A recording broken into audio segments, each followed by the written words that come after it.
yao, oh yeah, yao, oh yeah, yao. Tout seul. Il y a au fond, il y a des braves là qui continuent à chanter.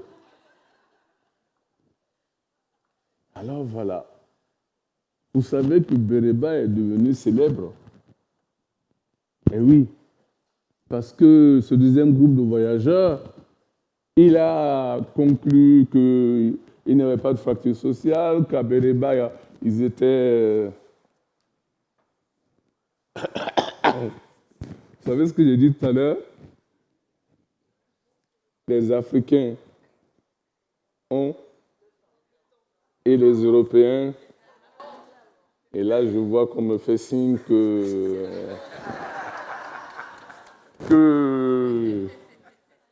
Bon, allez, je vais y aller quand même. Hein?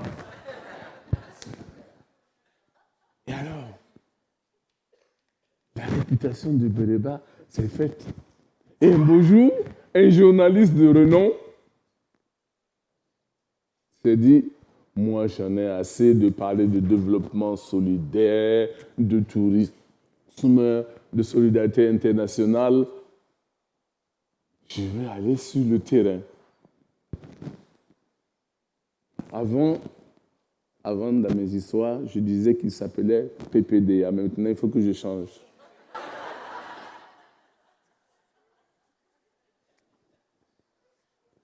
Vous n'avez pas une suggestion à me faire là? Hein? L'eau? Non. Bon. Alors, ce journaliste de renom, il a pris ses affaires et dit, moi c'est vrai que je fais des reportages, j'envoie des gens, mais moi je vais aller sur le terrain.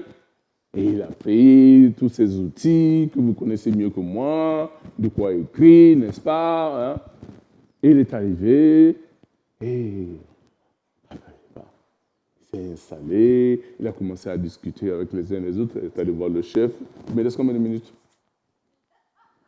Ah non, une heure pas. Bon, et puis un jour, il m'a dit, on lui avait parlé d'un fleuve dans la région. Le grand fleuve de la région s'appelle comment, Marc? Le Moon. On l'applaudit, hein? Il dit, je veux aller traverser le Moon. On lui a proposé un compagnon, Yezuma. Ils sont partis. Mais le journaliste, il a pris sur lui tout ce qu'il avait comme outil, de quoi noter, de gratter, tout ça. Et ils sont installés et Yezuma est en train de ramer sur le Moon. C'est une période où il y avait beaucoup d'eau. J'essaie d'accélérer, vous avez vu, hein? Et puis tout à coup, notre grand journaliste, il dit à Yezuma, dis donc Yezuma, est-ce que tu sais écrire? Yezuma dit, oh ben non, je ne sais pas écrire, moi. Comment tu ne sais pas écrire? Au 21e siècle, tu ne sais pas écrire? C'est pas possible. Je croyais que tu pouvais écrire tu avais écrit toutes les histoires de ton terroir dont on parle tant en Europe. Oh ben non. Il continue à ramer pendant ce temps. Le journaliste, il note, il regarde partout, tout ça. Puis au bout d'un moment, il dit, bon, d'accord, tu ne sais pas écrire, mais est-ce que tu sais lire? Oh ben non, je ne sais pas lire. Tu ne sais pas lire au 21e siècle, mais tu perds un tiers de ta vie. Oh, mais ne reste plus grand-chose. Et maintenant, il continue courageusement à ramer. Et pendant ce temps, notre journaliste, il note tout ça, il écrit, tout ça. Et tout à coup, Jésus m'a dit, dis donc, patron, qu'est-ce qu'il y a? Patron, est-ce que vous savez nager?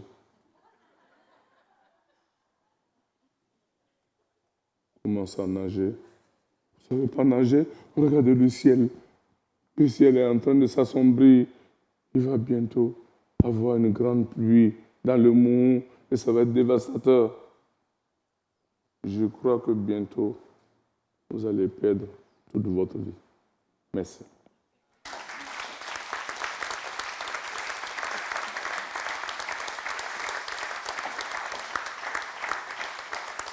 À demain.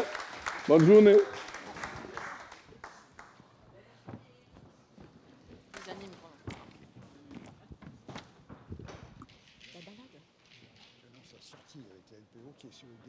l'esplanade du musée. À quelle heure? L'esplanade du musée pour la sortie, les gens qui sont pour la sortie.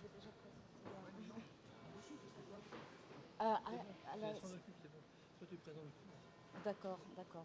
Bon, je te laisserai. Oui, alors merci René. Pour les gens qui ont la sortie avec la LPO, le départ est sur l'esplanade du musée. Bon, pour les autres, ça continue et Ingrid va vous présenter le programme de la journée. Bonjour à toutes et tous et bienvenue à ce forum des arbres et des hommes. Donc, nous avons un programme chargé aujourd'hui. Nous allons recevoir tout d'abord Geneviève Michon, que je vais vous présenter. Pour la plupart d'entre vous la connaissent déjà. Et puis, nous recevrons ensuite Éric Fabre, puis la professeure Zoubida Charouf. Voilà. Pour l'instant, à présent, je vous présente Geneviève Michon, qui est une grande spécialiste des relations entre forêt et société, et notamment des relations entre agriculteurs et forêt. Geneviève Michon est ethnobotaniste, directrice de recherche à l'Institut de recherche de développement. Geneviève Michon a parcouru le monde pour étudier les relations entre sociétés au niveau environnemental, sociétal et les forêts et leur rapport. Geneviève Michon a écrit un ouvrage qui s'appelle « Agriculteurs à l'ombre des forêts du monde, agroforesterie vernaculaire », où elle nous dresse un panorama de l'agroforesterie de par le monde. Et c'est justement le propos de sa conférence à présent. Je vous remercie de l'applaudir et de lui souhaiter la bienvenue.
Agriculture à l'ombre des forêts du monde.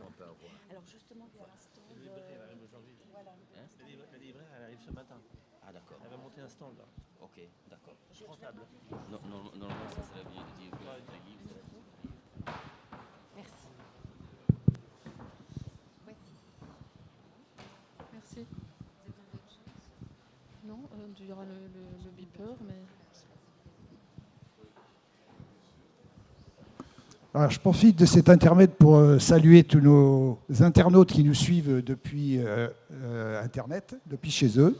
Voilà, ça va démarrer dans quelques secondes. C'est parti. Non. Ah, mais il faut qu'il le mette. Est-ce que ça marche? Vous m'entendez? Oui. Bonjour à toutes et à tous. Je voulais dire à Irénée que la forêt de Danyassa, ce n'était pas une forêt, c'est une agroforêt. Voilà, c'était une bonne introduction en tout cas pour ce dont je vais parler. Je vais vous parler de ce que font les agriculteurs du monde avec les arbres et avec les forêts. Donc ça s'appelle l'agroforesterie, c'est un nouveau nom. Et pourquoi est-ce que je fais ça? Parce que l'agroforesterie, qui est un nom qui a émergé dans les années 1970, on va dire, 1980, ça devient aujourd'hui la spécialité des chercheurs, ça devient la spécialité des institutions agricoles. Et on a l'impression, mais ce n'est pas qu'une impression, c'est souvent affirmé que c'est les chercheurs qui ont trouvé ça. Ils ont trouvé que c'était génial de faire de l'agriculture avec des arbres parce que ça allait régénérer les sols. Et il y a beaucoup de chercheurs qui disent le problème maintenant, c'est qu'il faut qu'on convainque les agriculteurs dans le monde, ces idiots-là, entre parenthèses, qu'il faudrait qu'ils adoptent l'arbre. Et moi, ça me fait dresser les cheveux sur la tête parce que les agriculteurs dans le monde, ils font ça depuis la nuit des temps. Ils allaient dans la forêt pour chercher à manger. Et puis, naturellement, cette forêt, ils l'ont transformée, ou en tout cas, ils ont planté des arbres autour de chez eux. Et c'est naturel. Donc, quand j'entends les chercheurs dire ça, dire qu'ils ont inventé l'agroforesterie et que ces idiots de paysans n'ont rien compris, mais c'est absolument effrayant. Donc voilà, je vais vous faire un petit tour, c'est très connaissance du monde, c'est pas trop scientifique, pour vous montrer ce que font les agriculteurs, les éleveurs dans le monde avec les arbres, pour vous montrer combien c'est une façon, entre guillemets, naturelle de faire de la production agricole, de produire de la nourriture, et comment notre façon à nous de produire de la nourriture est complètement contre nature et donc contre-intuitive. Si jamais ça veut bien marcher, parce que si ça ne marche pas, comme c'est entièrement basé sur les images, ça va être un peu compliqué. Et ce que je voulais vous dire aussi, c'est que quand vous regardez, et j'aime beaucoup cette expression que Ernst a employée hier, la forêt met des arbres et des forêts, la nature met des arbres et des forêts partout où elle peut, la terre met des arbres partout où elle peut. La norme naturelle, la norme biologique sur cette planète, presque partout sur cette planète, c'est l'arbre et c'est la forêt. Et notre norme agroculturelle, si on peut l'appeler comme ça, c'est quoi? C'est l'herbe et c'est la prairie ou c'est le champ de céréales. Donc c'est là, encore une fois, complètement contre nature.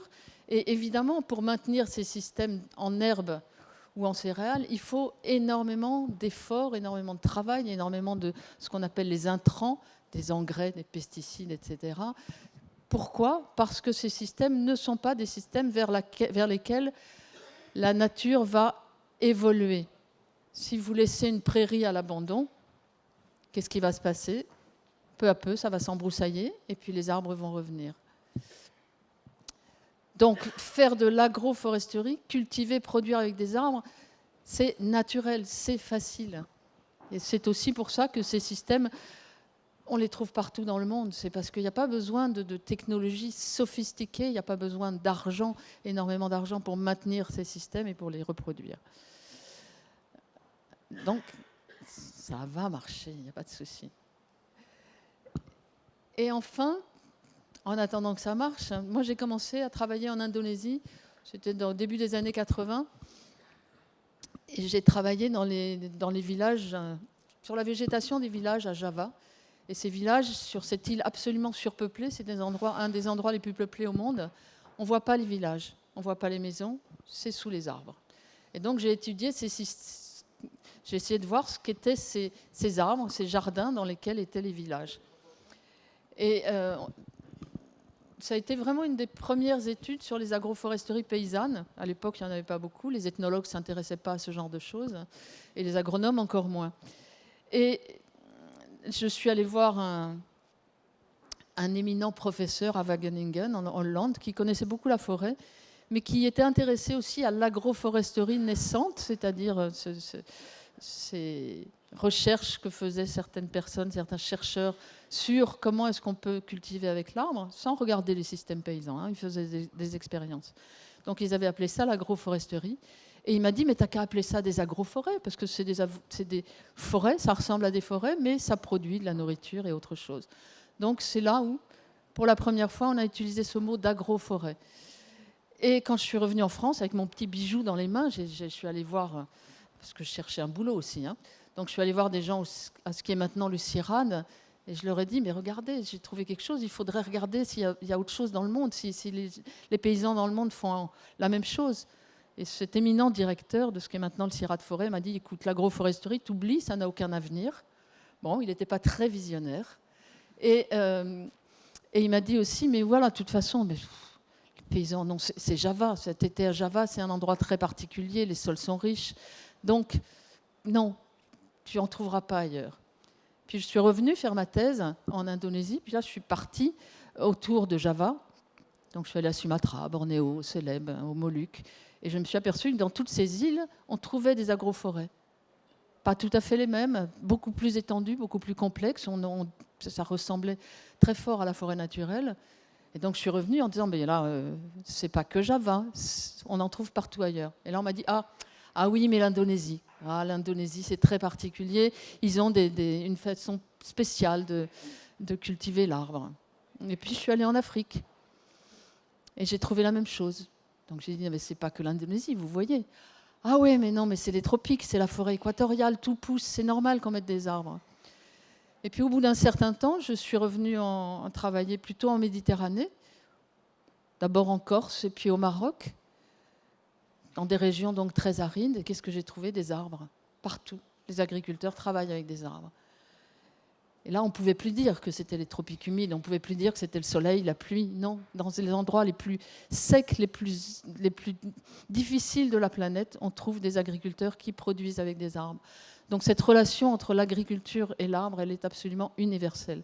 Et ce que j'ai découvert aussi, et on va passer aux images après, c'est que ce qui était aussi universel, c'est ce mépris dans lequel on tenait ces agricultures à base d'arbres.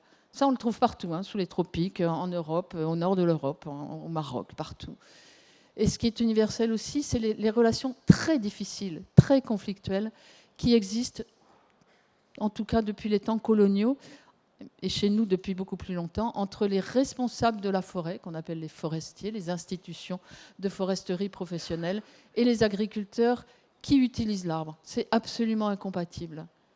On verra pourquoi, peut-être, si on a le temps. Et ça, c'est universel. Donc il y a quelque chose dans ces agricultures paysannes qui utilisent l'arbre, dans ces agroforesteries locales, d'absolument universel. Et ce que disait Francis Allais dans le film hier, c'est que la forêt tropicale, partout, on sait qu'on est en forêt tropicale et il n'y a rien de commun. Moi, je dirais l'agroforesterie, c'est pareil. Il y a des grands principes universels qui traversent toutes ces agroforesteries dans le monde, que ce soit au niveau des techniques, au niveau des structures des systèmes ou au niveau des relations entre les agriculteurs et les institutions. C'est universel. Par contre, chaque système est particulier et vraiment localisé. Et donc, on va essayer de voir ça sur mes diapos. Bon, je vais faire ça à la main alors. Voilà. Oui, non mais la technologie, heureusement que c'est pas parfait. Toujours. Voilà, donc on va commencer par passer en revue un peu tous ces systèmes que j'ai pu voir ou pas voir. D'ailleurs, il y en a que j'ai un peu regardé sur Internet. Toutes les images ne sont pas de moi, mais une grande partie, oui, pour vous montrer à quoi ça ressemble, parce qu'on ne peut pas imaginer à quoi ça ressemble si on n'a pas vu ça. La flèche, celle-là ? Voilà. Donc là, on est dans une agroforêt tropicale humide, on est aux Marquises. On est aux Marquises, à Fatou-Iva. Et toute cette île a été profondément transformée par les humains qui sont arrivés il n'y a pas si longtemps que ça. Et la plupart de ces arbres sont plantés ou en tout cas protégés. Vous avez des manguiers, vous avez des cocotiers, vous avez ce qu'on appelle la châtaigne de Tahiti, vous avez des bananiers, et là, vous avez des taros. Donc ces plantes qui produisent des tubercules comestibles. À peu près tout ce que vous voyez là peut être utilisé. Pas forcément. Il y a aussi beaucoup de plantes qui n'ont pas d'utilité, mais qui sont là parce que ça ne gêne pas. On ne va pas enlever tout ce qui existe sous prétexte que ça gêne le reste. Au contraire, ça participe à l'équilibre de ce système. On peut aussi, avec l'agroforêt, cultiver du riz. Souvent, les spécialistes des céréales disent « Ah non, on ne peut pas cultiver des céréales avec de l'arbre ». Il y a des tas de moyens de penser cette association entre l'arbre et la céréale. Là, on est à Bali et vous voyez les rizières qui sont complètement d'abord bordées de cocotiers et entourées de ces jardins-forêts, de ces agroforêts. Là, on a à peu près la même chose. On appelle ça home garden. On appelle ça aussi jardin de cases. C'est tous ces petits jardins qui entourent les villages et dans lesquels on va trouver beaucoup d'arbres fruitiers, beaucoup de légumes et du matériel pour construire les maisons. On a aussi des agroforêts beaucoup plus étendues et qui ont été aménagées sans doute pas au départ, mais aménagées ensuite pour produire des produits donc, qui vont rentrer dans le marché international. Donc l'agroforesterie, l'agroforêt paysanne, ce n'est pas uniquement pour manger, ce n'est pas uniquement pour subsister, ça peut être aussi une grande partie de l'agriculture mondialisée. Et là, dans ces agroforêts d'Amar, on est à Sumatra, vous voyez cet arbre avec tous ces trous, c'est un arbre qui produit de la résine. Et ces arbres sont saignés, donc on va faire des entailles dans le tronc pour que la résine se mette à couler et durcisse. Cette résine est utilisée dans les industries de vernis et de peinture. C'est un cicatif, c'est-à-dire ça sert à faire sécher les vernis et les peintures. Donc le produit de cette agroforêt à Sumatra rentre dans les marchés internationaux et va alimenter les industries de peinture qu'on dit naturelles. Là, on est en Amazonie. Et on est dans une agroforêt à palmiers, la saille. Je ne sais pas si vous connaissez, c'est devenu maintenant une boisson assez à la mode, en tout cas dans les magasins bio. Donc tous ces palmiers fournissent des petits fruits violets à partir desquels on tire une boisson très énergisante qui est aujourd'hui bien connue. Donc ça borde tout le bassin inférieur de l'Amazone. Ce sont des forêts aménagées, des agroforêts. Le café, on y reviendra, mais le café, c'est une plante de sous-bois. Et dans beaucoup d'endroits dans le monde, on cultive le café en agroforêt. Alors ces agroforêts, qu'elles soient à Damar, qu'elles soient à café ou qu'elles soient à partir de palmiers, on trouve ces cultures qui vont rentrer dans les marchés internationaux, mais on trouve aussi plein d'autres choses. C'est-à-dire qu'on va continuer à trouver des arbres fruitiers, on va continuer à ramasser des légumes, on va continuer à mettre des ruches pour les abeilles. Donc c'est des agroforêts qui sont tournés vers le marché international, mais qui continuent d'abord à ressembler à des forêts, donc avoir toutes les fonctions des forêts, et à produire bien d'autres choses que ces cultures commerciales. Voilà, ces agroforêts à café, on les trouve un peu partout dans le monde. On a vu en Éthiopie, hein, vous savez que l'Éthiopie est le berceau d'origine du café arabica. Et puis là, on va passer aux régions un peu plus sèches, et ça existe toujours, cette association entre l'arbre, l'élevage et la culture. Sous l'équateur, il n'y a pas énormément d'élevage, c'est compliqué de faire de l'élevage, en particulier de bovins, sous l'équateur, mais dès qu'on arrive dans les zones plus sèches, un des moteurs de l'agriculture au sens large, c'est bien l'élevage. Et cet élevage dans les zones arides est totalement, vraiment totalement lié à l'arbre. Là, on est dans ce parc à acacias, dans la plaine du Rift en Éthiopie, dans ce grand effondrement où on a l'Afrique qui se sépare en deux blocs, hein, est et ouest. Et vous remarquez que ces acacias qui sont là, ils ont une drôle de couleur. Ils sont en fleurs. Et qu'est-ce qu'il y a dans tous ces acacias en fleurs ? On va poser des ruches.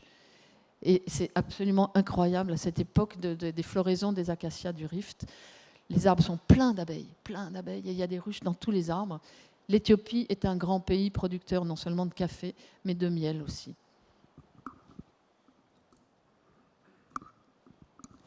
Les acacias, il y en a un peu partout en Afrique. Hein. Je pense qu'au Burkina, il y a effectivement aussi beaucoup d'acacias. On reviendra, j'en reparlerai dans la conférence que je fais après-demain. Et ces acacias sont la base de ce qu'on appelle des parcs agroforestiers. C'est-à-dire que les arbres sont gérés et sous les arbres, on va faire de l'élevage et quand c'est possible, on peut cultiver des céréales. Là, on est aux portes du Sahara au Maroc, on est dans une région extrêmement aride. Il y a des acacias qui sont là, qui sont utilisés. Et une fois tous les 4 ans, 5 ans, 6 ans, ça dépend, les délais commencent à s'allonger, mais on peut cultiver des céréales.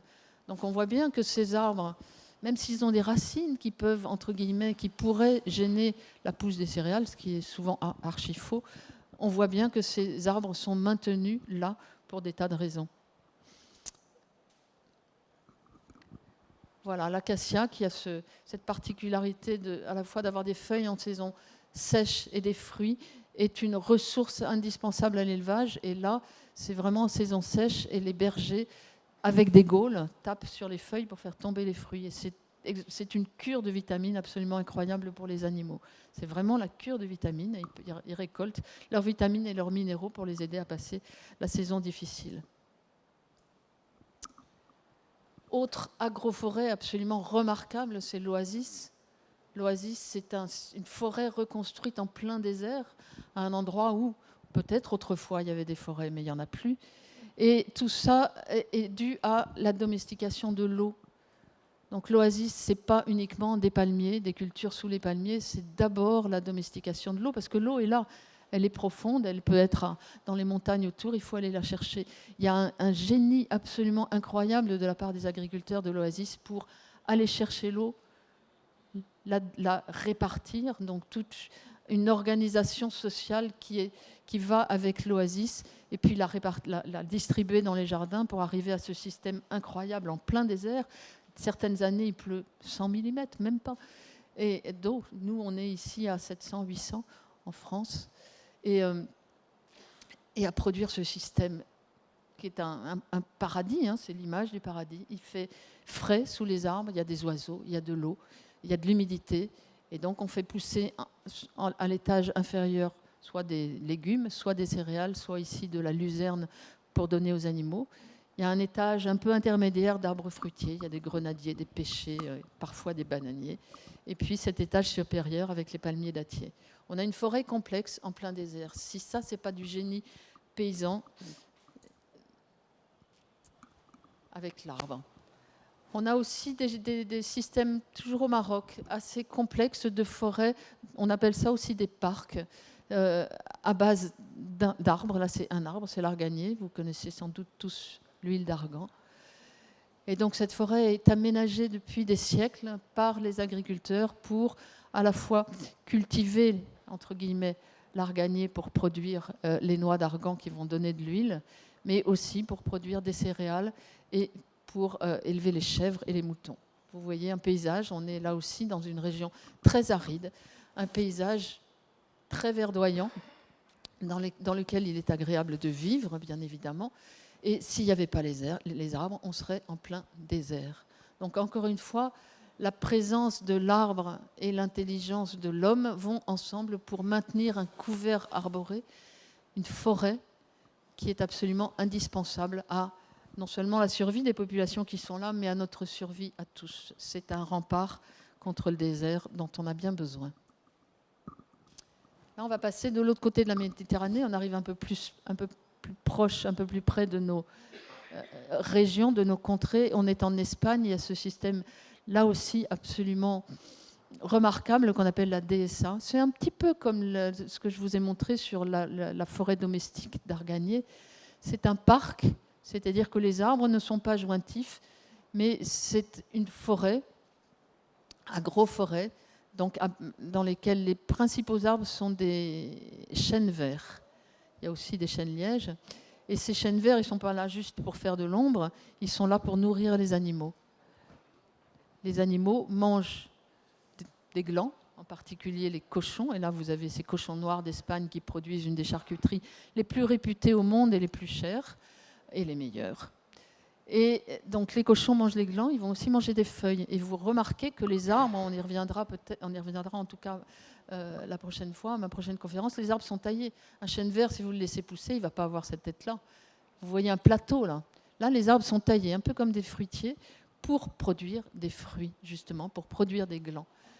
Donc cette façon de tailler les arbres est souvent associée aux agroforêts des zones arides parce que ça démultiplie non seulement la capacité productive de l'arbre, mais aussi sa longévité, mais aussi sa capacité à résister à la sécheresse. C'est aussi l'intelligence paysanne. Autre système agroforestier, là, c'est les châtaigneraies. Les châtaigneraies, chez nous, dans les Cévennes, en Corse, on en trouve aussi en Espagne et en Italie. Ce sont des systèmes agroforestiers. L'arbre dominant, c'est le châtaignier. Il peut y avoir d'autres arbres. Il y a surtout tout ce sous-bois et tous ces productions secondaires du châtaignier qui vont permettre de nourrir les troupeaux, soit de moutons, soit, encore une fois, de porcs, qui donnent là aussi une charcuterie absolument délicieuse. On remonte un petit peu, on n'est plus en Méditerranée et on arrive dans ces zones tempérées avec ces systèmes de bocage qui ont beaucoup trop disparu d'ailleurs. Et voilà, c'est des systèmes totalement liés à l'élevage dans lesquels l'arbre, sous forme d'arbre isolé ou sous forme de haie, est omniprésent, indispensable. C'est une espèce de forêt qui mélange des forêts linéaires, les haies, des petits bois, des arbres isolés. Donc c'est une forêt très particulière, complètement inventée par l'homme et absolument indispensable au maintien de la qualité des sols, au maintien de la qualité du climat, du paysage.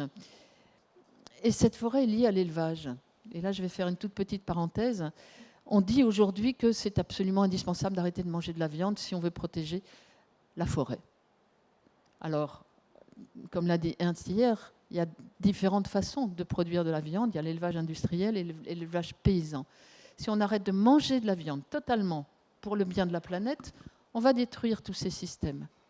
Et ça, c'est dramatique, parce que si on détruit ces systèmes, si on arrête de manger de la viande, il va falloir produire plus de céréales, de soja, de maïs pour nous nourrir, pour faire de la viande industrielle ou pour faire des beefsteaks de soja et de céréales. Et donc tous ces arbres vont disparaître. Dans ces paysages de bocage, il y a beaucoup, si vous allez dans Lyon par exemple, qui était un grand bocage qui ressemblait à ça, c'est pas très loin de celui-là qui est dans la Nièvre, tout ça a été éradiqué pour faire la place aux céréales. On a un désert. Donc si on arrête de manger de la viande, il faut d'abord savoir quelle viande on mange. Oui, il y a certaines qualités de viande, qualité c'est peut-être pas le bon mot, mais qu'il faut absolument arrêter de manger. Mais si on choisit la viande qu'on veut manger, la façon dont elle est produite, et on va maintenir ces systèmes-là, et ça c'est absolument indispensable. Donc le véganisme, pour des tas de raisons, ça peut être très dangereux pour l'arbre. On pourra en discuter. Autre système associé lui aussi à l'élevage, c'est ce qu'on appelle le pré-verger. C'est un pré dans lequel on va élever des animaux. Ici, c'est en Normandie, donc c'est des vaches qui vont produire du lait. Et des arbres fruitiers, des pommiers ou des poiriers qui vont produire du cidre ou du poiré. C'est souvent l'image qu'on voit sur le camembert, les étiquettes de camembert AOC. Ben voilà, c'est ça. C'est pourquoi ? Parce que le camembert, typiquement, est produit dans ce genre de système. Donc on va passer en revue, peut-être assez vite, je ne sais pas du tout combien de temps il me reste, ces nourritures de l'arbre. Parce que les nourritures de l'arbre, ce n'est pas anecdotique, justement.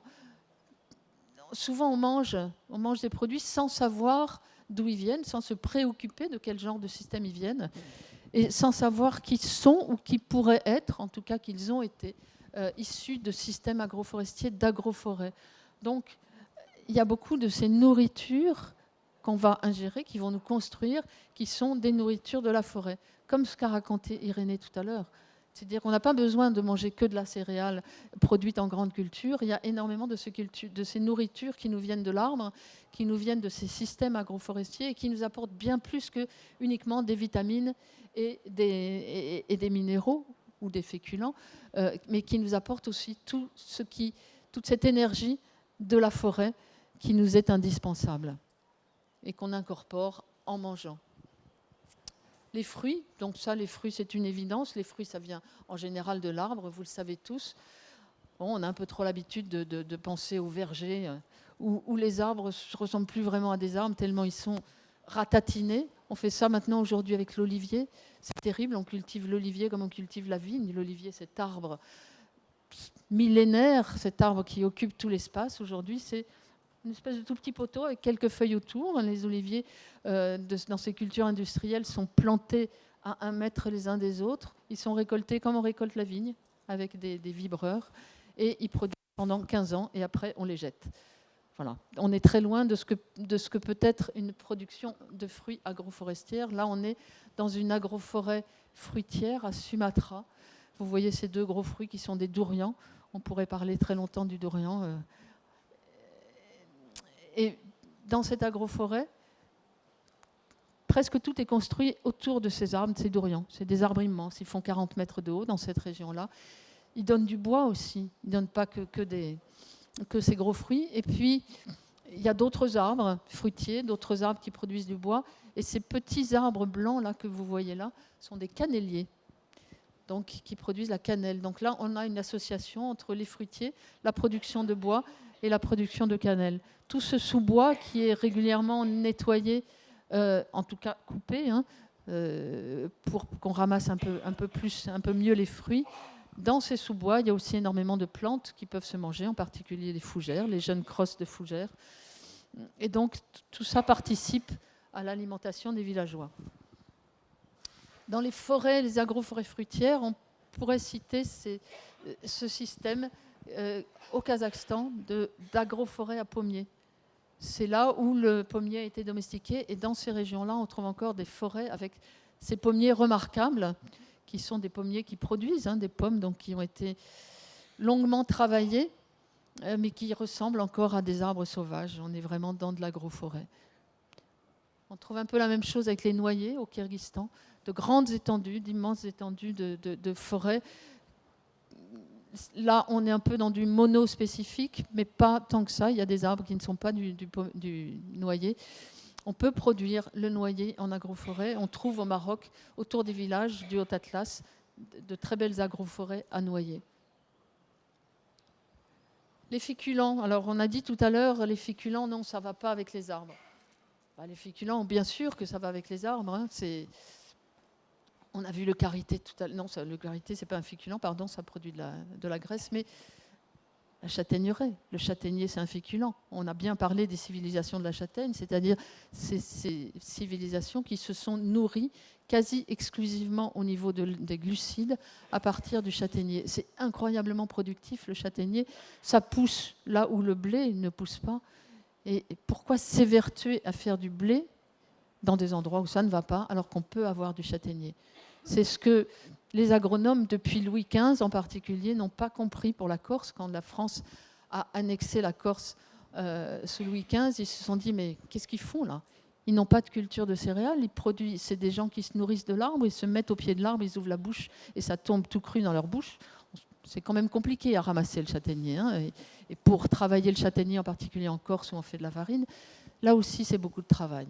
Par contre, l'arbre, une fois installé, il pousse. Il a été greffé aussi. Là aussi, il y a du travail. Mais il ressemble encore à un arbre sauvage et il peut très bien se passer des soins de l'homme. Donc, on est dans cette agroforêt où il y a une grande part du fonctionnement de l'écosystème qui vit sa vie tout seul et une autre grande part qui est la part de l'homme sur laquelle on reviendra. Et donc, quand les conseillers de Louis XV sont arrivés, on dit mais ces gens qui ne cultivent pas de céréales, forcément n'ont pas de morale. Et là, il faut se souvenir de tous ces jugements qui ont été associés au niveau de la moralité aux agriculteurs qui vivaient avec les arbres. Il y a une phrase que j'ai relevée qui s'appelle, que je vous cite intégralement, c'est quelqu'un qui se plaint de la paresse des Corses et qui disent « mais le Corse au pied du châtaignier, c'est comme l'Arabe auprès du palmier. Ce sont des paresseux, ils n'ont pas de morale, parce qu'ils ne cultivent pas de céréales. La vraie morale européenne et chrétienne, c'était de cultiver les céréales. » C'est terrible, parce qu'à cause de ça, on a dit « mais pour moraliser les Corses, il faut arracher les châtaigniers. » Et c'est ce qu'ils avaient commencé à faire jusqu'à ce que quelqu'un d'un peu raisonnable dise « oh, si vous arrachez tous les châtaigniers en Corse, on a déjà la guerre, mais là, ça va être dramatique. » Voilà. On peut cultiver des céréales autour des arbres. On l'a vu avec la rizière à Bali. Là, on est au Maroc, dans le Haut-Atlas, et vous voyez ces champs d'orge qui sont installés dans un parc à chênes verts. Et il y a une cohabitation tout à fait harmonieuse entre les cultures et les... Ça ne peut pas passer. Si. Là aussi, ces systèmes de bocage arboré sur les pentes du Haut-Atlas, vous voyez à quel point l'arbre et la culture, là, ça a été préparé, les céréales ont été récoltées et ça a été préparé pour semer des pommes de terre, du maïs et des légumes, donc 2 récoltes sur les mêmes parcelles, à quel point l'arbre peut être associé aux récoltes. On est encore une fois dans une agroforêt. Il y a 1000 façons d'envisager l'agroforêt, mais c'est donc faire de l'agriculture sans penser à se débarrasser de l'arbre, parce que ça gêne. Voilà, là on est en Tunisie. Et il y a cette association entre l'arbre, ici l'olivier, la céréale et l'élevage. On fait passer les moutons sur les digues le long des parcelles. Et c'est une association tout à fait harmonieuse et qui dure. Et vous voyez que les céréales, elles poussent très bien, que les arbres s'en portent aussi très bien. Et là-dessus, là-dedans. Les animaux sont contents et les bergers aussi. Les légumes. Alors les légumes, il y a deux sortes de légumes. Il y a d'abord les jeunes pousses. On commence à redécouvrir chez nous les salades sauvages, des jeunes pousses. Les jeunes pousses d'à peu près, pas tous les végétaux, mais d'un très grand nombre de végétaux sont comestibles, en soupe ou en salade. Et il y a aussi énormément d'arbres. Les jeunes feuilles d'arbres sont comestibles. Vous avez le tilleul, par exemple, le hêtre, etc., etc. Il faut mettre quoi? La main? Ça change quoi? Ah, pardon. Je suis désolée. Voilà. Donc les jeunes pousses, vous avez aussi les pousses de bambou, par exemple. Donc il y a toute une production à partir des arbres ou à partir du sous-bois de la forêt et de l'agroforêt qui peut être utilisée pour la production de légumes. Et puis, on peut planter, pour ces légumes qui ont besoin de lumière, on peut planter dans des clairières. Et tous ces gens qui pensent à ce qu'on appelle aujourd'hui les forêts nourricières se disent on va faire pousser des légumes sous les arbres. Mais dans un écosystème forestier, toujours il y a des clairières, parce que les arbres tombent et ça fait ce qu'on appelle des chablis, donc des trouées. Et dans ces trouées-là, oui, on peut cultiver des légumes, on peut cultiver des tomates, des poivrons, des aubergines, des courgettes, etc. Donc il y a des légumes qui ne poussent pas sous les arbres, mais qui peuvent néanmoins pousser avec les arbres si on pense au niveau de l'écosystème dans son ensemble. Les produits animaux. Donc les produits animaux, on va dire qu'il y en a de deux sortes. Les arbres peuvent être utilisés directement pour l'alimentation, même les vaches. On a l'habitude de voir des vaches dans des grands prés pleins de bonnes herbes vertes. Et bien, vous voyez à quel point les vaches sont aussi friandes de fourrage foliaire. On appelle ça du fourrage foliaire. Pourquoi? Parce que ça leur apporte des minéraux, des nutriments qui ne sont pas dans l'herbe, d'une part. Et puis d'autre part, on peut voir parfois des vaches qui vont aller manger des feuilles de saule. Là, ce n'est pas forcément pour les nutriments, c'est aussi pour la santé, pour se soigner. Dans le saule, du saule, on a tiré l'aspirine, l'acide acétylsalicylique. Salix, c'est le saule en latin. Et donc, les animaux vont vers les arbres pour se nourrir et pour se soigner.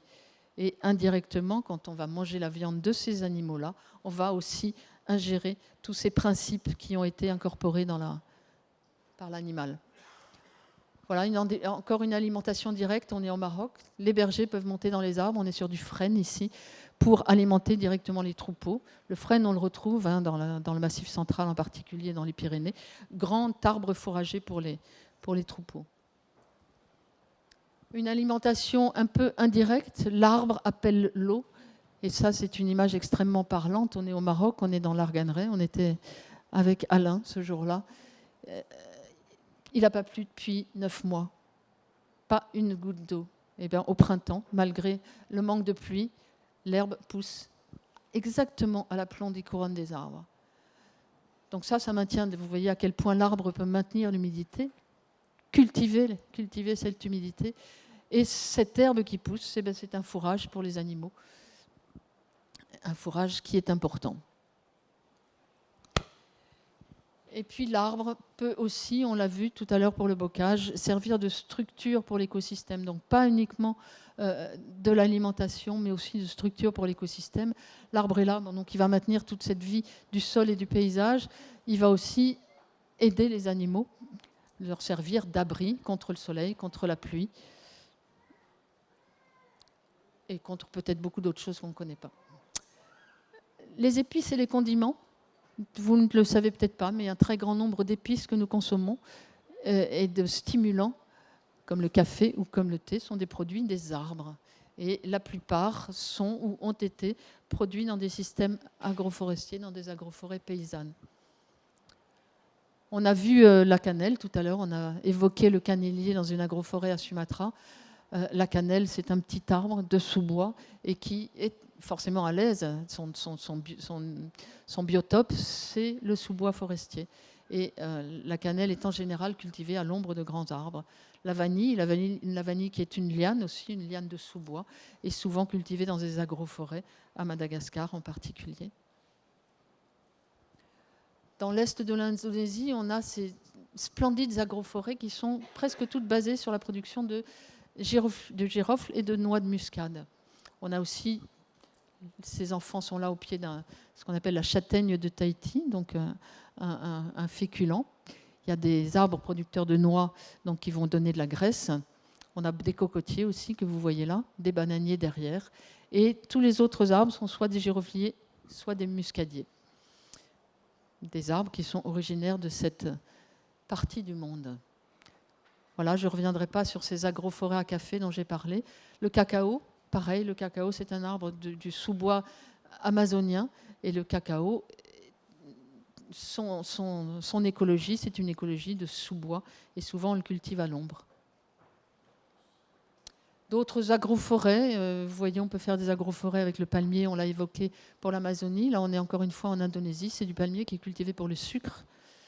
On va couper l'inflorescence, récolter la sève qui coule à ce moment-là abondamment.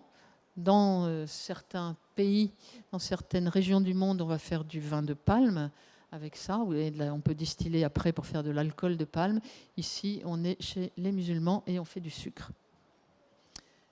Et c'est un sucre absolument délicieux.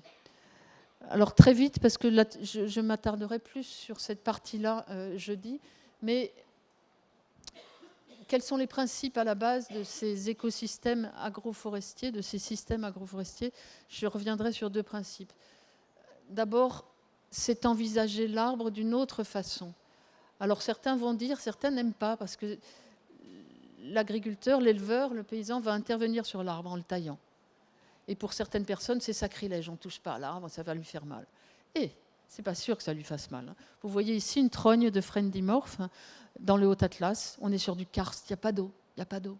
L'eau, elle est très profonde dans le sous-sol. Il faut que l'arbre introduise ses racines dans les failles. Il ne pleut pas beaucoup, il fait très froid en hiver, il fait très chaud en été. Cet arbre est abondamment taillé, comme vous pouvez le voir. C'est ce qu'on appelle une trogne. Il est taillé pour diverses productions. Ça peut être la production foliaire, donc du fourrage pour les animaux, ça peut être des perches pour construire les maisons. Et il y a aussi ces troncs et ces branches charpentières qui vont faire du bois pour, là aussi, la construction. Cet arbre-là, il est incroyablement résistant à toutes ces conditions. Et une des conditions de cette résistance, c'est la taille. Il y a des études qui ont été menées sur ces tailles de trognes et qui montrent que ces trognes ont une longévité accrue par rapport aux arbres non trognés, non taillés, une productivité accrue. C'est comme si, quand on le taillait, ça aide l'arbre, ça le renforce, ça démultiplie sa capacité à produire pour lui et à produire pour les hommes. Il se passe sans doute des choses au niveau du système racinaire dont on connaît peu de choses. Peut-être qu'Alain ou Ernst ont plus d'informations là-dessus. Mais très visiblement, quand on taille une branche, ça provoque quelque chose au niveau des racines. Donc on peut penser que ces trognes ont des systèmes racinaires démultipliés, ce qui les aide à résister dans des conditions très difficiles. Et avec la trogne, on peut imaginer des formes d'arbres infinies. Donc ça peut être des formes d'arbres en parasol, comme ce que vous voyez en haut à gauche, qui vont avoir à la fois des vocations de production, mais aussi d'abri pour les animaux. Des formes en corbeille, un peu comme on taille les arbres fruitiers. Donc là, on est aussi sur un chêne vert dans lequel on essaye d'introduire un maximum de lumière pour faire produire des glands. Et puis, ces arbres en parasol. Voilà. Penser l'arbre autrement, c'est aussi, dans certains endroits, former des arbres. Je reviendrai vraiment là-dessus, mais après-demain, dans certains endroits, les arbres ne vont pas donner nécessairement un tronc et un pied. Il va falloir le travailler longtemps pour qu'il ne se développe pas en buisson. Et ça, les paysans du Maroc l'ont compris, mais on peut trouver ça au niveau du châtaignier, on peut trouver ça au niveau de l'olivier. En particulier chez ces arbres greffés, il y a énormément de drageons ou de rejets de souches qu'il faut enlever pour que l'arbre reste un arbre et pas un tronc avec un buisson ou carrément un buisson. Donc cet arbre, cet arganier que vous voyez là, est un arganier qui a été profondément travaillé. Là-bas, on dit qu'il a été éduqué en arbre. C'est le même terme qu'on emploie pour éduquer les enfants. On reviendra, si vous êtes là, dans 3 jours, dans 2 jours. On peut aussi greffer sur des arbres sauvages. Ici, on fait des greffes souvent sur des toutes petites boutures. Greffer sur un arbre sauvage, c'est possible. C'est possible pour l'olivier, ça a été fait pour le châtaignier. L'oliveraie corse et l'oliveraie marocaine sont issus de greffes sur des oliviers sauvages, des oléastres. Et le châtaignier en Corse a énormément été greffé sur des châtaigniers francs de tronc. On voit ici la différence. La greffe est intervenue à ce niveau-là. Donc la différence entre le porte-greffe et la variété qui a été greffée dessus. Ça sert à quoi, greffer sur des arbres sauvages?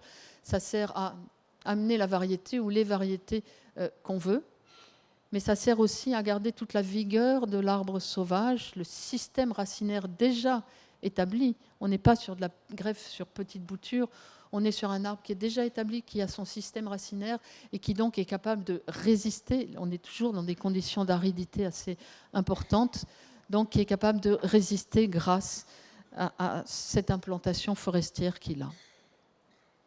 Donc on profite à la fois de ce qu'a pu inventer l'homme au niveau des variétés et des traitements de ces variétés et ce qu'a inventé la forêt au niveau de l'implantation des arbres. Marier les troncs, c'est-à-dire faire un arbre avec plusieurs germinations et le faire un seul individu. Donc là, on est aussi dans un... En plus, ce sont des arbres trogniers, donc dans une démultiplication de la démultiplication de la trogne. On y reviendra dans 2 jours. Qu'est-ce qu'on peut faire avec l'arbre aussi en agriculture? On peut tisser les troncs pour faire des haies. On a besoin souvent de haies pour mettre une barrière entre l'animal, le brouteur, et le champ de céréales. Et l'arbre, encore une fois, est là. Et là, on est toujours sur l'arganier qui est incroyablement plastique et un arganier sur lequel on a favorisé le branchage latéral et puis des rejets et puis tout ça se soude. C'est une haie impénétrable. On fait ça aussi en France, ça s'appelle la haie plessée.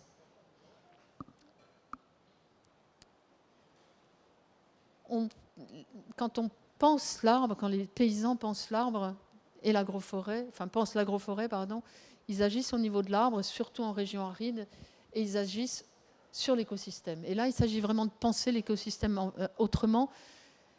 Et le principe de base, c'est d'imiter la forêt. C'est pas compliqué, la forêt est là. C'est même pas limité. Aujourd'hui, on essaye d'avoir cette ingénierie de restauration où on essaye de comprendre comment marche la forêt pour l'imiter. Là, c'est juste laisser pousser et intervenir quand il faut pour orienter la production. Je reviendrai sur cette photo dans 2 jours, mais le design forestier, c'est-à-dire comment on se base sur les principes de fonctionnement de l'écosystème forestier pour penser l'agroforêt et pour la conduire, ça concerne à la fois les arbres, la diversité des arbres, la complexité de l'écosystème, son architecture verticale et son architecture horizontale et ses cycles dans le temps. Vous savez tous qu'une forêt, c'est pas immuable, ça reste pas... On plante un arbre, oui, l'arbre, il va rester très longtemps, mais il y a des arbres qui tombent. Et quand on regarde l'écosystème forestier dans son ensemble, ça n'arrête pas de bouger. Il y a des arbres qui tombent, il y a des clairières qui vont être recolonisées. Quand on pense l'agroforêt, et en particulier son établissement, et que ce soit sous les tropiques ou en climat tempéré, il faut vraiment avoir en tête ce schéma-là, à droite, qu'on appelle la sylvigénèse. Comment se crée une forêt? Comment pousse une forêt? Elle pousse à partir des clairières. Et ça, c'est très important, mais je reviendrai là-dessus dans 2 jours. Donc voilà, imiter cette dynamique forestière, je passe assez vite, puisqu'on y reviendra. Jardiner la forêt, une fois que la forêt est là, on n'a plus besoin de penser à l'établissement. On peut la jardiner. Donc les agroforêts sous les tropiques sont jardinées de façon très légère. On retrouve ça ici, par exemple, avec la sylviculture truffière, qui n'est pas la trufficulture. La trufficulture, c'est qu'on plante des chênes inoculés. La sylviculture truffière, c'est l'aménagement de la garrigue pour la production de truffes. Et là, on a encore ces pratiques de jardinage. C'est-à-dire qu'on va faire du bûcheronnage sélectif pour éclaircir un peu cette forêt de chênes verts, cette garrigue haute. On peut planter, si on a envie, des chênes inoculés. Il faut, au pied de ces chênes inoculés pour la production de truffes, aérer, décompacter le sol, mais avec des instruments très légers qui peuvent être ce tout petit motoculteur ou alors la gélinette, je ne sais plus comment ça s'appelle. Et puis des arrosages ponctuels quand il y a besoin. Donc là, on est vraiment dans des pratiques de jardinage qui s'insèrent dans l'écosystème. Réinventer la forêt, on a vu ça tout à l'heure, l'oasis, là c'est vraiment réinventer la forêt et la reconstruire. Et donc, dans ces pratiques, il y a toujours cet équilibre entre ce qui vient de la nature et ce qui vient de l'homme. Et c'est là où cette intelligence paysanne est extraordinaire, c'est-à-dire jusqu'où on peut intervenir sans perturber la nature, sans perturber la forêt, de façon à ce qu'elle produise, de façon à orienter ses productions, soit vers l'élevage, soit vers la production de fruits ou autre. Et c'est toujours un subtil équilibre entre la part de l'homme. La part de l'homme, c'est le jardinage, c'est-à-dire on va intervenir quand il faut, où il faut, mais pas trop. Il n'y a pas, par exemple, dans les agroforêts, cette notion de mauvaise herbe. C'est-à-dire, ce qui n'est pas la culture, on l'enlève. Hop. Les parasites, on les égouille. Hop. Donc, on n'a pas cette notion de tuer le vivant pour favoriser une production unique. Au contraire, on favorise le vivant pour favoriser la production. C'est exactement le principe de la forêt.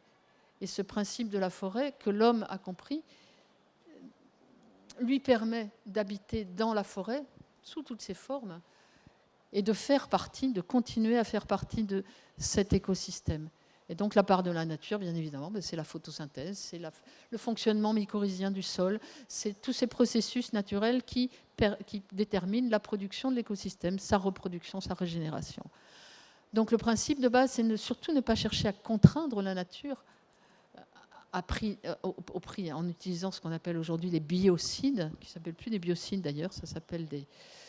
Il y a une euphémisation aujourd'hui des intrants agricoles pour montrer que non, ça ne tue pas la vie, mais oui, ça tue la vie quand même. Donc ne pas chercher à contraindre la nature, ne pas chercher à tuer le vivant qui ne nous est pas utile, mais au contraire, s'insérer dans ces processus naturels, les imiter, parfois les décupler, on a vu avec les trognes, pour permettre à l'homme de continuer à se nourrir de la forêt. Au niveau du paysage, là aussi, il faut raisonner au niveau du paysage. Et dans le paysage, il y a à la fois ce qu'on appelle des patrons, c'est-à-dire la façon dont vont se marier les cultures de plein soleil et les arbres, les éléments arborés. Et puis, il y a des infrastructures. Donc, les infrastructures, ça peut être des terrassements, ça peut être des séchoirs à châtaignes, ça peut être des bergeries. Et puis, des droits, c'est-à-dire la façon dont les hommes vont s'organiser pour gérer cette forêt. Et c'est tout à fait essentiel. Voilà. Ouais, j'arrive à la fin. C'est quoi ? Ah non, voilà. Je ne sais pas pourquoi. On peut revenir en arrière. Voilà. Donc tous ces systèmes dont je vous ai parlé, la plupart des agronomes, la plupart des forestiers considèrent ça comme de l'archaïsme. Et quand je présente ces systèmes, souvent on me dit non mais quand même, c'est bien, c'est joli, c'est anecdotique, mais on ne va pas revenir à l'âge d'avant. Il y en a, on a un fameux président qui nous a dit qu'il fallait qu'on revienne pas, qu'on n'allait pas revenir à la bougie. C'est pas du tout ça. Est-ce que c'est vraiment un archaïsme ? Ou est-ce que c'est une nouvelle modernité agricole ? Est-ce que ça peut nous servir de modèle pour repenser notre agriculture ? Ça, on pourra en parler le dimanche, le dernier jour. Alors l'agroforesterie, voilà ce que c'est aujourd'hui. Ça, c'est l'agroforesterie des scientifiques qui ont réinventé l'arbre. On est quand même très loin des systèmes qu'on a vus. C'est bien de mettre de l'arbre partout. Alors là, je n'ai rien contre, au contraire. Mais quand je vois ça, je me demande, est-ce que l'arbre ne va pas servir de prétexte pour continuer à faire la même chose avec des arbres en plus. On est toujours dans le même raisonnement, on est toujours dans le même système. On ne pense pas l'écosystème autrement, on ne pense pas l'arbre autrement, on ne pense pas le paysage autrement, un petit peu. On remet des arbres, mais on continue.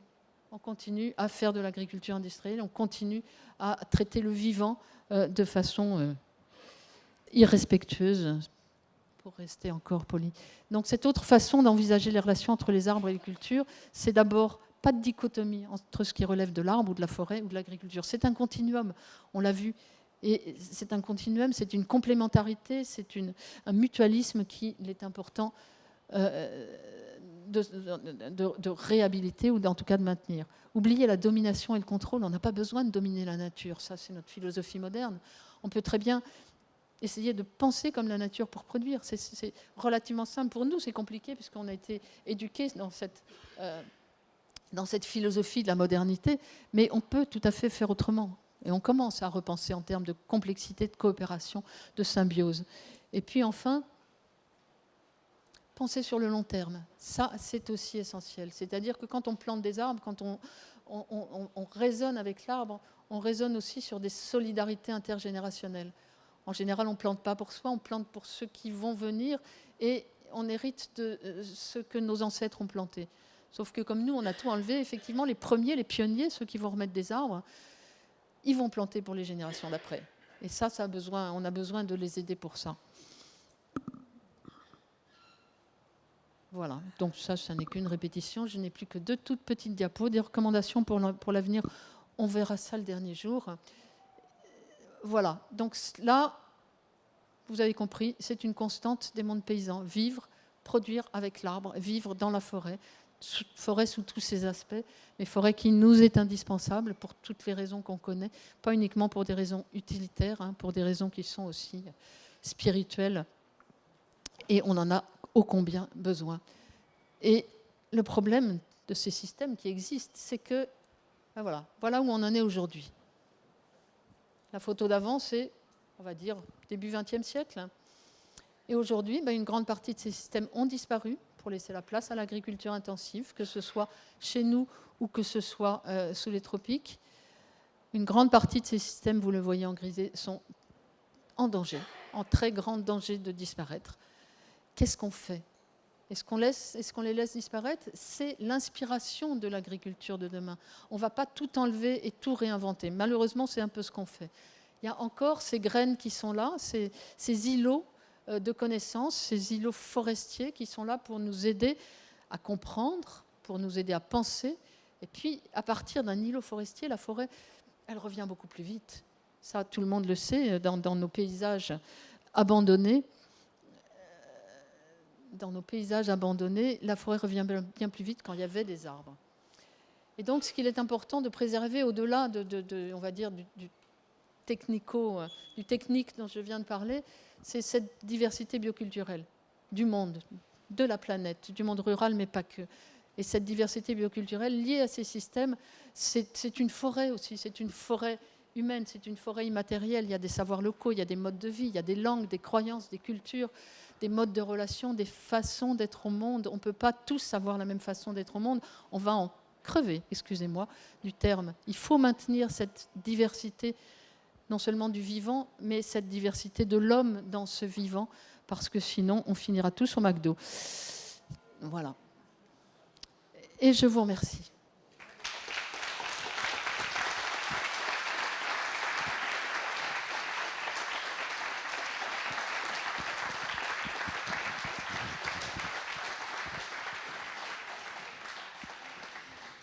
Merci infiniment à Geneviève Michon pour cette vraiment passionnante conférence. À présent, je vais laisser la parole à Eric Fabre qui va vous